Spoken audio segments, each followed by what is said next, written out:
জ্যেষ্ঠতার ভিত্তিতে নয়, প্রবীণতম ৩ সদস্যের প্যানেল থেকে প্রধান বিচারপতি নিয়োগের সুপারিশ করেছে বিএনপি। এছাড়া প্রধানমন্ত্রীর বিদ্যমান কর্তৃত্ব বজায় রেখে রাষ্ট্রপতির ক্ষমতা বাড়ানোর পক্ষেও মত দলটির।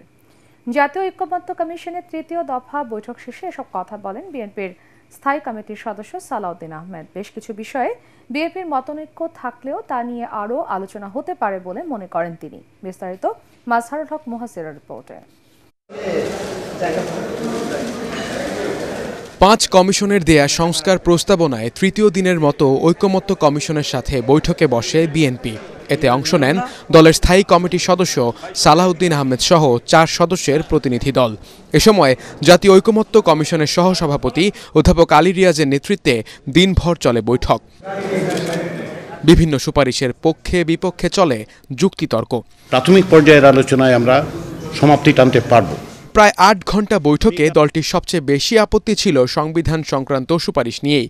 তবে ৫ সংস্কার কমিশনের ৬৯১টি সংস্কার প্রস্তাবের ৫০০টির বেশি প্রস্তাবেই একমত হয়েছে বিএনপি।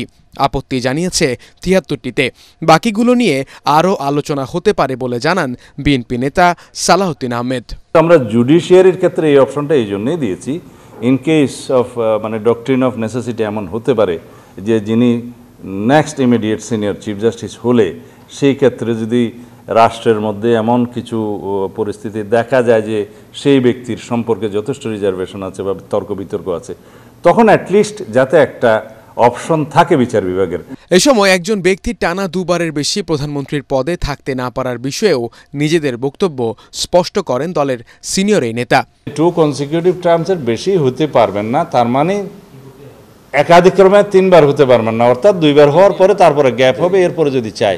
সেই জন্য আমরা বলেছি যে এটা গণতন্ত্রের প্র্যাকটিসটা হচ্ছে যে ফ্রি ফেয়ার নিউট্রাল ইলেকশন যদি হয়, যদি কেয়ারটেকার সরকারের অধীনে নির্বাচন হয়, যদি গণতান্ত্রিক নির্বাচনের মধ্য দিয়ে নিউট্রাল নির্বাচনের মধ্য দিয়ে জনগণ সোভরেন অথরিটি হিসেবে যদি কোনো দলকে আবার মেজরিটি দেয়, তাহলে জনগণের সম্মানে সেটা আমরা বলছি যে এটা ডেমোক্রেটিক প্র্যাকটিস হিসাবে সেই অপশনটা থাকা উচিত। নেসেসারিলি একই ব্যক্তি হবেন সেটা কেন ধরে নিচ্ছেন? আর্টিকেল 48 সাবসেকশন 3 পর আরেকটা নতুন আর্টিকেল আমরা প্রপোজ করব, যেখানে রাষ্ট্রপতির হাতে কি কি ক্ষমতা অর্পণ করা যায় এবং প্রধানমন্ত্রীর সাথে আলোচনা না করে স্বাধীনভাবে রাষ্ট্রপতি কি কি ফাংশন করতে পারবেন সেটা ডিটেইল করা থাকবে। এ সময় রাষ্ট্র, প্রজাতন্ত্র ও সংবিধানের বিষয় নিয়ে তাড়াহুড়া করার কোনো সুযোগ নেই বলেও জানান বিএনপি নেতা সালাউদ্দিন আহমেদ। ধন্যবাদ। মাজহারুল হক মুহাজির, ATN বাংলা, ঢাকা।